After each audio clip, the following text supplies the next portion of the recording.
ay nasa tamang pag-iisip, kung siya nga ba ay tinatawag na bangag. Nananatili pa rin ang aking posisyon na hindi pa rin po talaga napatunayan na siya ay bangag, pero kinakailangan sagutin na po ng presidente ang paratang na yan. So bagamat itong pagpapakalat ng pulboronic video ang dahilan sa pagigipit sa akin, uulitin ko po, nagpapasalamat ako doon sa mga tao na nagsiwalat ng video na ito dahil importanteng masagot po ng presidente yung paratang na yan dahil ito naman po ay hindi lang nanggaling sa pulboronic video, ito po ay sinabi na ng presidente nung siya ay presidente pa na may isang tumatakbong kandidato para presidente na gumagamit ng pinagbabawal na gamot na inulit niya noong Enero ng taong nakalipas sa isang maisog rally. Nalulungkot din po ako dahil ako po ay palaki ng isang piskal na halos buong buhay niya ay ginugol para sa serbisyo dyan sa National Prosecution Service bago po siya na talaga bilang isang WES. Grade school pa lang po ako ay palaboy-laboy na dyan sa DOJ sa Padre Faro, lalong-lalo na dun sa lumang kantin. At nalulungkot ako na napilitan na sampahan ako ng kaso ang ating mga profesional na mga piskal. Bakit ko po nasabi na talagang pinilitan sila o piniressure na magsampa ng kaso? Unang-una po, ang pagsampa po ng kaso sa akin ay isang afterthought. Sa supplemental complaint affidavit lang po ako dinawit. Para bagang na-realize nila na nung nalaman nila na ako'y sa abroad, hindi nila ako mapapauwi, hindi nila makakancel ang aking passport sa pamamagitan lamang ng isang warrant of arrest na galing sa Kongreso. Dahil ayon sa passport law, kinakailangan merong order ang hukuman para i-cancel ang passport ko at ito ay dahil nga meron akong kaso at ang kaso nga sinasabi ng batas ay kaso sa korte at hindi kaso lamang sa Kongreso. Kaya hinabol po nila ang pangalan ko dyan sa supplemental counter affidavit, complaint affidavit na yan.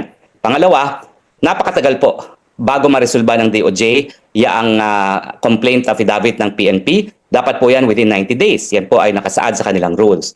Pero ako po ay nagsumite at ang case was submitted 3rd of December. Umabot po na halos 4 na buwan or almost 1 month later ang pagre-result nila.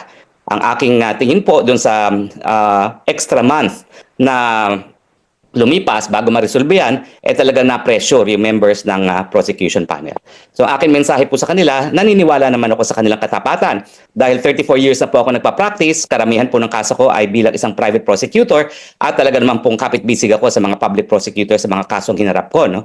Pero naintindihan ko naman po na sa mga panahon ngayon, talagang minsan hindi ka makakahindi sa political pressure, lalong-lalo na kung ang iyong trabaho, ang iyong karera bilang isang professional na piskal is at stake. So naintindihan ko po na kinakailangan kumbaga to go with the flow, bagamat ako po umaasa that in due course, magsasalita itong mga piskal nito kung anong klaseng pressure ang inexert sa kanila.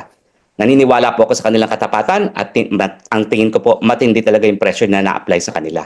At nalulungkot nga po ako dahil isa sa pakasalanan ng Marcos administration ay ito nga pong pagbababoy sa ating criminal justice system.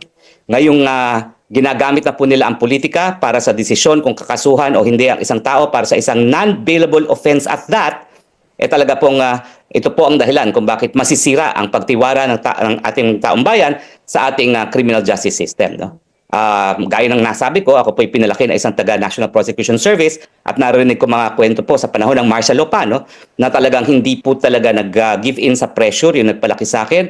Kahit kanino man manggaling ang pressure na yan, sasampahan ng kasong dapat sampahan ng kaso, absulto ang hindi dapat makasuhan. No? At nalulungkot nga po ako na politika naging dahilan kung bakit tayo nasampahan ng kaso ngayon. Gayunpaman, ako rin po'y nagagalak. Kasi sa totoo lang po, isa sa issue dito sa aking pending asylum petition, ano bang resulta dito sa kaso na sinampa sa akin for qualified trafficking, no? Ang tinatanong sa akin dun sa mga nakausap ko na nakabahagi ng immigration dito sa Netherlands is habang wala pang resulta yung kasong sinampa ng PNP sa akin for qualified trafficking na non-bailable, mahirap nilang desisyonan yung aking kaso for asylum. Bagamat kompletong-kompleto pong sinumiti ko, halos isang metro po ang taas ng mga papeles na didokumento ko at halos po 400 euros ang aking ginastos pagpa-xerox lang ng 1 copy ng mga dokumento kasama na po yung buong file ng kaso na nakabinbin o na-desisyon na ngayon ng DOJ, no, para sa human trafficking. At ang malinaw nga po na aking sinabi sa kanila at tinanggap naman nila explanation para mapatunayan na ako ay merong reasonable certainty of success in the prosecuting before a court of law, dapat mapurebahan yung tatlong elemento ng trafficking. Yung pagre-recruit, yung sa pamamagitan ng dahas, at yung intensyon na pagsamantalahan yung paggawa ng isang taong na-recruit. No? At hindi lang po yan, kung ang kanilang teorya ay conspiracy, dapat po ang conspiracy ay mapruebahan din, hindi lang po sa pamamagitan ng probable cause, kundi reasonable certainty of success in prosecuting in court na may nagkaroon po ng sabwatan or conspiracy. At wala naman pong kahit anong alegasyon ng conspiracy dyan. Ang sinabi lang nila, tinamahan ko sa PAGCOR para sa pagbayad ng mga deficiencies. Itong si Cassandra Ong, yung isang papel na wala naman lagda, na ako daw ay legal, na sabihin na nating totoo ay hindi naman po krimen para maging legal sa kahit sinong kumpanya, at yung nakitira dyan ng isang dating staff. No?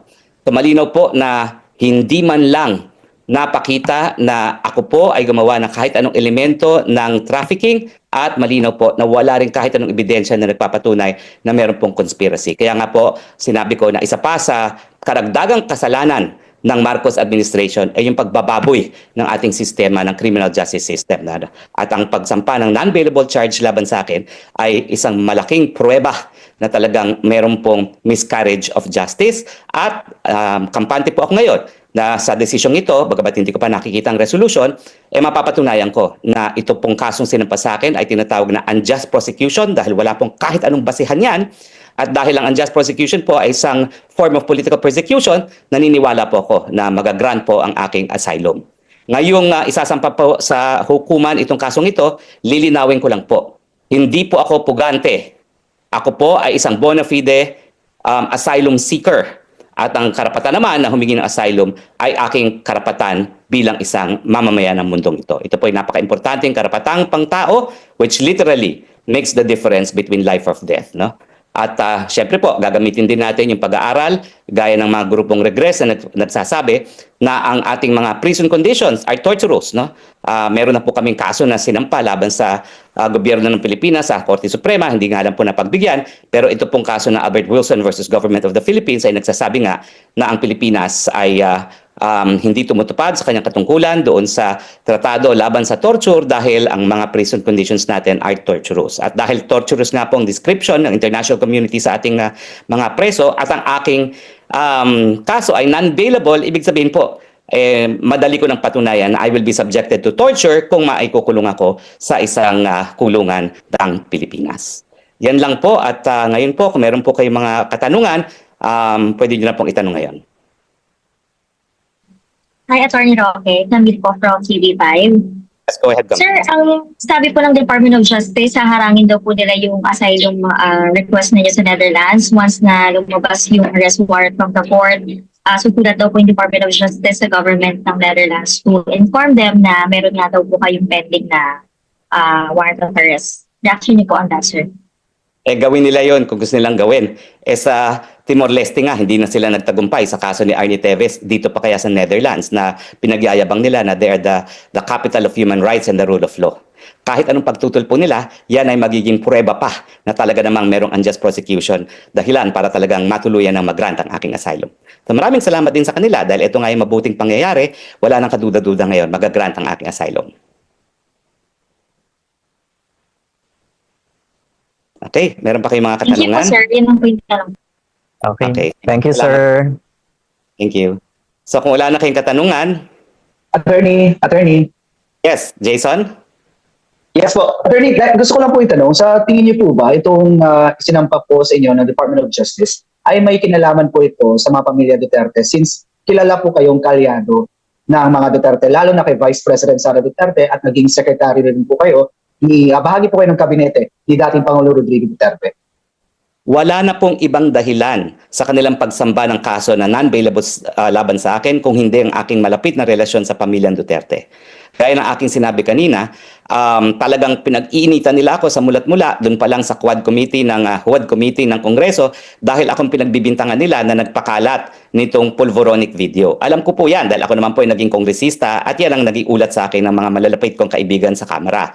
At ang sabi pa nga nila, hindi nila titigilan ang pamilyang Duterte at ang kanilang mga aliado hanggang hindi na sila tuluyang mapulbos. At bago pa nila sinimulan itong Quad Committee hearings, ay sinabi na sa akin ng mga kasama ko sa Kongreso dati kung anong plano nila na ipakulong si Presidente Duterte sa Dahig, na ipa-impeach at patanggal si VP Duterte bilang Vice President, ipakulong si Congressman Pulong at si Attorney Mans Carpio para sa non-bailable offense, at nadawit nga po ako dahil sa pulboronic video. Ngayon po, sinampahan ako ng non-bailable human trafficking.